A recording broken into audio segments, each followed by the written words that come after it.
오는 15일은 성모 승천 대축일입니다. 전국 교구장들은 메시지를 통해 성모 마리아의 믿음과 경청의 자세를 본받자고 말했습니다. 우리나라가 난민을 받아들인 지 28년, 인정률은 1.5%에 불과합니다. 난민들의 정착을 취재한 기획보도 일자리를 찾아 전국을 떠도는 현실을 취재했습니다. 한국어를 배우고 싶어도 교육 기회조차 얻지 못하는 난민도 있습니다. 안내와 홍보가 부족한 실태를 짚어봅니다.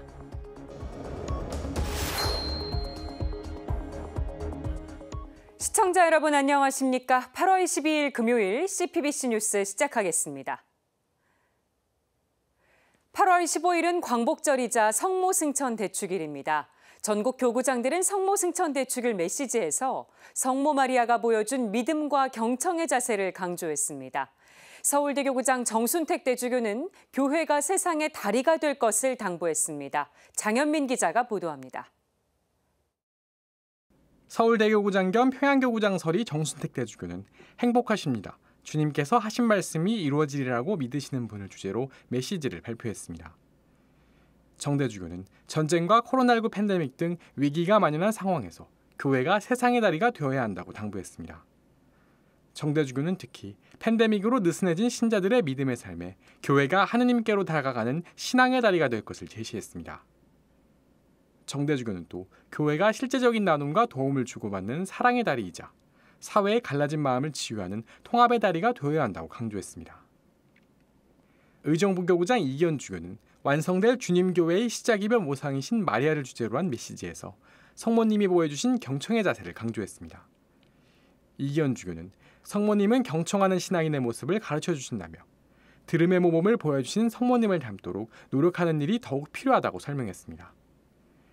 이 주교는 또 세계주교 신호들을 소중한 경청의 기회였다고 평가하며 경청의 모임이 교회의 본질을 구현하는 신앙활동으로서 꾸준히 이어지기를 바란다고 소망했습니다.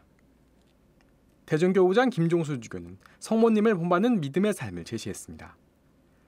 김 주교는 특히 믿음은 무엇보다 성모님처럼 주님과 일치하여 사는 삶이라며 주님과 일치를 이루기 위해 첫째 가는 것은 말씀과 성사라고 밝혔습니다. 그러면서 늘 말씀의 영감을 받고 성사의 은총을 충만히 누리길 희망한다고 당부했습니다. 안동교구장 권혁주 주교는 성모 승천 대축일 메시지에서 한반도의 평화를 기도했습니다. 권 주교는 우리들의 일상이 평화의 분위기들로 가득 채워질 때 서로 간의 분열과 갈등은 사라지고 이 땅엔 평화의 나라가 세워진다고 강조했습니다. 권 주교는 또 평화를 이루기 위해선 구체적인 실천이 필요함을 강조하며 이를 위해 그리스도인들이 먼저 나서야 한다고 덧붙였습니다. 한편 가톨릭교회는 매년 8월 15일을 성모 승천 대축일로 정해 성모 마리아께서 지상에서 생을 마친 뒤 육신과 영혼이 함께 하늘로 올라간 것을 기념하고 있습니다. 가톨릭 평화방송은 15일 낮 12시 주교자 명동대성당에서 봉헌되는 서울대교구 성모 승천 대축일 미사를 TV와 유튜브 채널에서 생중계할 예정입니다. CPBC 장현민입니다.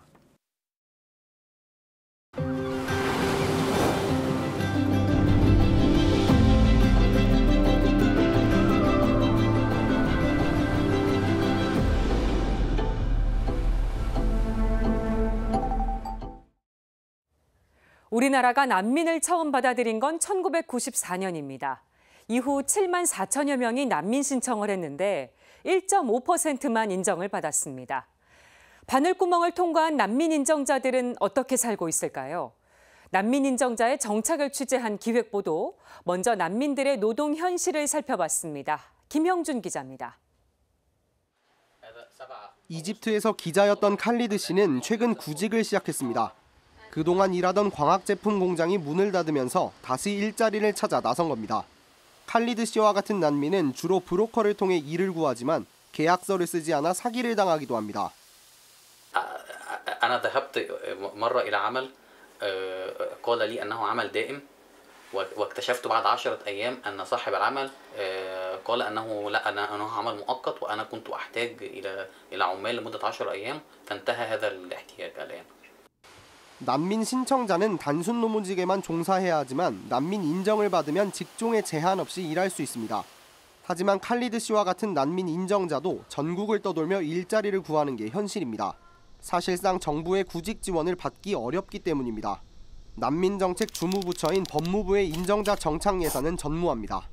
이주노동자 취업 연계 시스템에도 잘 편입되지 못하기도 하고, 그리고 난민 인정자 처우를 위한 협의회를 구성하도록 하고 있음에도 실제로 그런 처우 협의회가 단 한 차례도 열리지가 않았어요. 칼리드 씨와 함께 기자로 일했던 아내 샤이마 씨는 자동차 부품 공장에서 아르바이트를 합니다. 샤이마 씨는 쿠데타 이후 군부의 언론 탄압이 거세지면서 남편과 한국을 찾았습니다. 그는 학위까지 받은 언론 전문가지만 한국에서 경력을 살리기란 쉽지 않습니다. 우리나라는 난민법에 따라 본국의 학위나 자격을 인정하지만 노동 현장에선 합의가 제대로 이루어지지 않고 있습니다.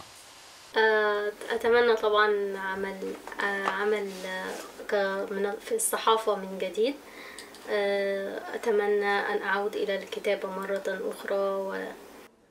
난민 인정을 받은 지 13년이 지난 저스틴 씨는 일주일에도 몇 번씩 병원을 찾습니다. 최근 일하던 닭 가공 공장에서 사고를 당한 후 재활 치료를 받고 있습니다. This finger also got stuck inside there like this. I tried to pull. So before I realized I had, and the finger had broken, and the machine went with it. 하루 치료에 내야 하는 비용은 8만 원가량. 회사는 수술비만 보상했을 뿐 치료와 재활에 드는 추가 비용은 온전히 그의 몫이었습니다. 현재 수입이 없는 저스틴 씨는 병원 가기가 망설여집니다. 공장에서 일하기 전 저스틴 씨는 본국에서 초등 교사였던 경력을 살려 영어 강사가 됐지만 학원은 차별의 현장이었습니다. 원장은 우간다 국적인 저스틴 씨를 학생들에게 영국인이라고 속였습니다. He was like, "Oh, Justin, where in England are you coming from? If there is job, someone employ me as Ugandan, I'll work." 중년의 아프리카 출신 난민 저스틴 씨는 재활 후 다시 구직해야 하지만 앞날이 막막합니다. 구직과 차별, 산재에 이르기까지 맨몸으로 노동시장에 던져진 난민이 난민 비호국 대한민국에서 겪어야 하는 현실입니다. CPBC 김영준입니다. 난민들이 겪는 또 다른 어려움은 언어입니다. 일부 난민은 한국어를 배우고 싶어도 기회조차 얻지 못하고 있습니다. 법무부가 운영하는 한국어 교육 과정은 안내와 홍보가 부족한 실정입니다. 이어서 전은지 기자입니다. 서아프리카 니제르 출신의 루카야 씨는 15년 전 난민 인정을 받았습니다. 하지만 그동안 아이를 키우느라 한국어를 전혀 배우지 못해 이제야 펜을 잡았습니다. 알쑥 집이 학교에서 가까워서 편해요. 한국어를 몰라 가족 가운데 유일하게 귀화도 못했습니다. 외부 사회활동이 제한된 이슬람 문화권의 일부 여성 난민에게는 한국어 교육의 문이 닫혀 있습니다. 지자체나 시민단체에서 진행하는 무료 한국어 수업은 오프라인 강의가 대부분입니다. 코로나19 대유행으로 그나마 비대면 강의가 시작됐지만 지역마다 운영 편차가 커 이슬람 여성 난민이 참여하는 데 한계가 있습니다. 이처럼 일부 여성 난민은 육아에 매진하느라 배움의 때를 놓쳤는데 자녀가 자랄수록 한국어 사용의 필요성은 더 커집니다. 한국에서 나고 자란 난민 2세는 한국어가 유창하지만 부모는 담임교사와 소통하기가 어렵습니다.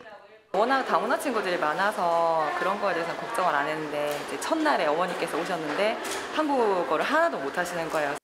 알림장을 읽지 못해 자녀의 학교 생활을 파악하는 데도 한계가 있습니다. 알림장 번역하는 거는 학생한테 주는 게 아니라 부모님한테 전달하는 거예요. 학생은 학교에서 뭘 가져와야 되는지 다 아니까. 근데 부모님은 모르니까 이제 그런 서비스를 드리는 거고. 4년 전 난민 인정을 받은 바루야 씨도 최근 한국어 공부 산매경에 빠졌습니다. 타건 부르고 코리아 바샤도 발라 많이 포아라 부르고 많이 버비셔. 바루야 씨는 법무부의 사회통합 프로그램을 통해 한국어를 배우고 있습니다. 사회통합 프로그램은 난민 인정자를 포함한 이민자 대상 교육 과정입니다. 모든 단계를 이수하면 귀화 시험을 치르거나 체류 자격을 변경할 때 가산점을 받을 수 있습니다. 전액 무료의 가점 혜택이 있는 교육 과정인데 정작 난민의 수업 참여 비율은 낮습니다. 실제 사회통합 프로그램이 개설된 후 10년 동안 과정을 이수한 난민 인정자는 11.3%에 그쳤습니다. 사회통합 프로그램의 모든 단계를 들으려면 최소 1년 8개월이 걸립니다. 평균 주 6일씩 일하는 난민들이 하루짬 내어 공부하는 게 쉽지 않다는 지적입니다. 시간이 있더라도 주변 도움 없이 사회통합 프로그램을 신청하는 것도 녹록지 않습니다. 안내도 부족할 뿐더러 프로그램 신청 홈페이지는 외국어 지원조차 되지 않습니다. 초기에 난민 신청자에게 안내가 되지 않는다는 거. 내가 한국에서 뭘 하고 싶은 뭘 배워야 될 것 같은데 누군가 안내도 안 하고 약간 강제성 이런 것도 없으니까 법무부에서 안내를 하면 가장 신뢰를 하고. 전문가들은 체계적인 한국어 교육만이 난민이 우리 국민으로 빠르게 융합되는 방법이라고 말합니다.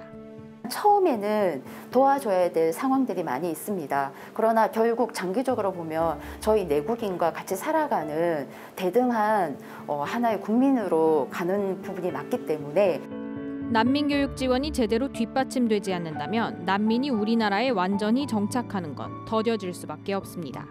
CPBC 전은지입니다. 대한난민 정착기를 취재한 김영준 기자 스튜디오에 나와 있습니다. 김영준 기자, 국내 난민들의 삶을 집중 취재했는데 앞에서 보니까 녹록하지만은 않아 보입니다. 실제로 만나보니까 어땠습니까? 네, 난민 인정자라고 한다면 그 사회적으로 편견이 잡힌 게 사회적인 비용이 많이 투자가 된다라는 지점인 것 같습니다.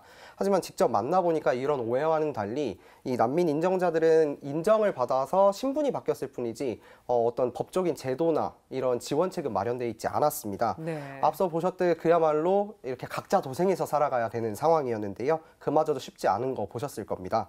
한 난민 같은 경우에는 박해는 피했지만 어떤 강제 노역을 피하지는 못했다라는 식의 소회를 밝히기도 했는데요. 이처럼 지원이 부족하다 보니까 이 인종별로 또 출신 국가별로 대륙별로 모여서 어떤 커뮤니티를 형성해서 살아가고 있었습니다. 네. 이 난민들이 공동체를 이뤘다라고 하면 어떤 그들만의 어떤 사회를 만들었다라는 생각을 하기가 쉬운데요. 실제로 만났던 난민들의 대부분은 어떤 고마움을 가지고 이 나라의 고마움을 가지고 이바지해야겠다라는 생각을 가지고 있었습니다. 경기도 동두천 지역의 비아프라 공동체라고 있는데요. 이들은 나이지리아 남동부에서 있는 소수민족 공동체인데 코로나19 대유행 시기에 초반에 보면 이런 손세정제나 이런 것을 구하기가 힘들었잖아요. 네. 이분들이 이것을 직접 공수를 해서 지역사회에 나눠주기도 하고 단체 헌혈에도 나섰다고 합니다. 그렇군요. 이처럼 적극적으로 봉사에 나서는 모습도 볼 수 있었습니다. 아니 근데 또 난민들끼리만 모여 살면 정보를 얻기도 어렵고 또 자칫하면 고립될 우려도 있지 않습니까? 그렇습니다. 이 난민 인정자들이 커뮤니티나 지원 단체들을 중심으로 이렇게 살아가다 보니까 한국인과 직접 소통할 수 있는 기회들이 좀 줄어드는 경향을 보였습니다. 이 한국인과 난민들의 이 물리적인 거리뿐만 아니라 심리적인 거리도 좀 멀어지는 것을 보였는데요. 네. 그래서 저희 취재팀은 난민 인정자들과 또 한국인들이 직접 마주할 수 있는 자리를 만들어 봤습니다. 이 자리에서도 한국인들은 난민을 한 번도 만나본 적이 없다라고 이야기한 경우가 대부분이었고요. 한편 난민들 같은 경우에는 이 한국인들의 생각 속에 뿌리 깊게 박혀 있는 그런 난민에 대한 편견들에 대해서 안타까움을 표했습니다. 한번 인터뷰 들어보시겠습니다. 한국 분들이 난민으로 오는 거는 돈 벌기 위해서 온다고 생각해요. 조금 안 될 것 같아 그렇게 생각하는 게. 진짜 난민이라고 뭐 다를 게 아니라 그냥 국적만 외국인이고 한국에서 보호를 해주는 그죠. 일반인이라고 보면 될 것 같아요. 난민과 우리 한국인들이 좀 자주 만날 수 있는 기회가 있으면 좋겠는데 방법이 없을까요? 네, 이 천주교 의정부 교구에서 펼치고 있는 일본당 1난민 운동에서 해답을 좀 찾아볼 수 있을 것 같습니다. 이 의정부 교구 같은 경우에는 특성상 상대적으로 이주민 비율이 높은데요. 여기서 본당에서 지원한 활동가들이 난민 가정과 직접 연을 맺고 교류하는 활동을 5년째 하고 있습니다. 네. 이 때에 따라서 한국어를 배울 수 있는 기회도 제공을 하고 소소하게 반찬을 나누기도 하고 고민 상담도 하는 그런 이제 활동들을 하고 있는데요. 이 멀게만 느껴졌던 난민과의 거리를 좁히고 있는 거죠. 의정부교구 난민 돌봄 사업은 벌써 100명 넘는 활동가들을 배출을 했고요. 언어와 문화가 달라도 이렇게 난민들과 진정한 이웃이 될 수 있다는 것을 보여주는 한 사례라고 볼 수 있겠습니다. 그렇군요. 지금까지 난민들의 정착을 취재한 김형준 기자와 얘기 나눠봤습니다. 잘 들었습니다. 이상으로 CPBC 뉴스를 마칩니다. 시청해주신 여러분 고맙습니다.